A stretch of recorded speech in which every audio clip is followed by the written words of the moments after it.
Hola, hola, mis queridos y amados hermanos. Hoy continuamos con el capítulo 5 del libro de los Hechos, del versículo 12 al versículo 16, y dice así en el nombre del Señor. El poder de Dios se manifestó entre la gente por medio de muchas señales milagrosas y maravillas hechas por los apóstoles. Todos ellos se reunían en el pórtico de Salomón. Los demás no se atrevían a juntarse con ellos. Sin embargo, todos hablaban muy bien de ellos. Cada vez eran añadidos al grupo gran cantidad de hombres y mujeres que creían en el Señor. Así que sacaban a los enfermos y los acostaban en camas o en camillas para que al menos la sombra de Pedro los cubriera mientras caminaba por la calle. Mucha gente de los pueblos cercanos a Jerusalén traía a sus enfermos y a los atormentados por espíritus malignos, y todos eran sanados. Amén. Vemos, cierto, ya la formación de la primera iglesia cristiana, cómo ya se estaba desarrollando.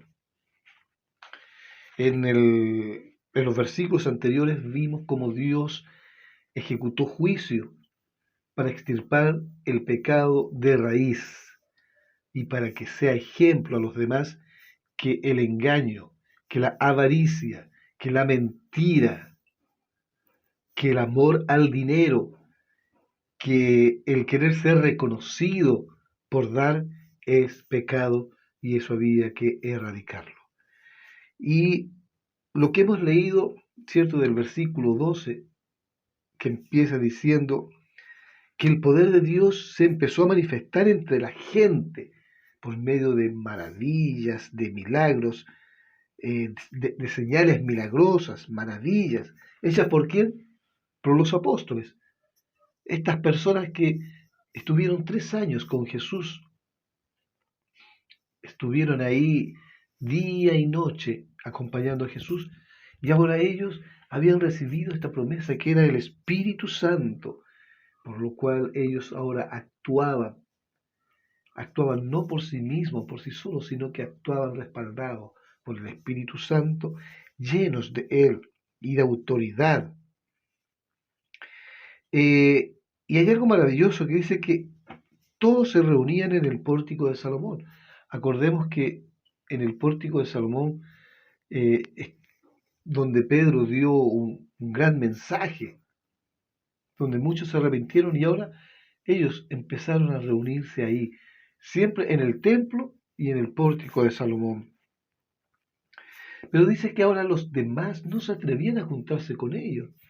¿Por qué? Porque ya había empezado una pequeña persecución, al menos contra los apóstoles. Ya 2 veces Pedro y Juan habían sido arrestados. Ahora, lo más maravilloso acá dice que la gente hablaba maravillas, hablaba muy bien de ellos por el testimonio que esta iglesia daba. Si bien no se atrevían por miedo a quizás también a ser perseguidos o a que les pasara algo, ellos tenían muy buen testimonio de los primeros cristianos, de los apóstoles y de los seguidores, de los discípulos.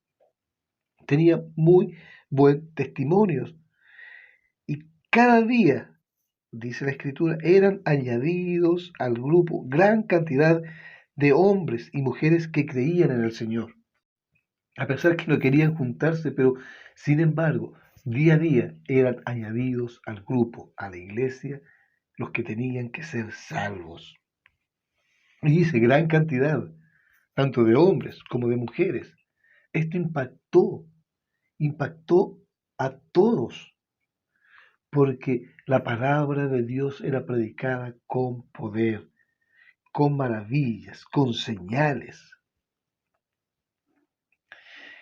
Era tal esto, y recordemos cómo era Pedro antes, cuando estaba con Jesús. Un Pedro que le negó a Jesús, un Pedro que de repente salía con esos abruptos, que un día Jesús le tuvo que haber dicho, apártate de mí, Satanás.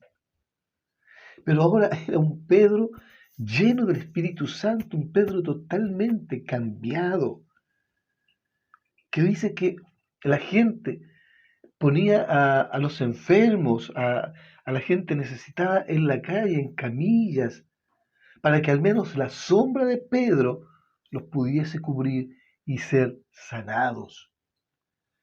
O sea, Pedro irradiaba el poder de Dios. Pedro irradiaba la presencia de Dios en su vida, el Espíritu Santo obrando maravillosamente a través de él. Y fue tal el asunto que personas, inclusive de pueblos cercanos, traían a enfermos, a atormentados por espíritus inmundos, y todos eran sanados. No hubo nadie que vino para ser sanado que no fue sanado. Y esto nos deja una lección muy grande, que nuestra vida tiene que ser primero abierta hacia los demás, que los demás puedan dar buen testimonio de nosotros, puedan dar buen testimonio, puedan darse cuenta de que en nosotros hay algo especial, y ese sea Jesucristo viviendo en nuestra vida, que podamos ser llenos del Espíritu Santo, para que el Espíritu Santo nos use para que pueda tocar a otros también, que seamos llenos y que irradiemos la presencia de Dios en nuestras vidas. Aunque Dios no nos use para hacer milagros, maravillas, pero sí para hablar de Jesucristo a los demás y llevar un mensaje de salvación. Los apóstoles hacen muchos milagros. Nosotros quizás no seamos llamados a hacer milagros, pero sí somos llamados a algo, que es a predicar el Evangelio a toda criatura. Y eso es lo que tenemos que hacer. ¿Para qué? Para que, como dice aquí, muchos eran añadidos a la iglesia o al grupo, como le dice acá. Así que esa fue la formación de la primera iglesia, cómo ya iba caminando, cómo el poder de Dios se manifestó poderosamente. Quiera que ese mismo poder se manifieste en nuestra vida. Por lo tanto, debemos de buscar día a día la llenura de Dios, la llenura del Espíritu Santo cada vez en nuestra vida. Que Dios les bendiga.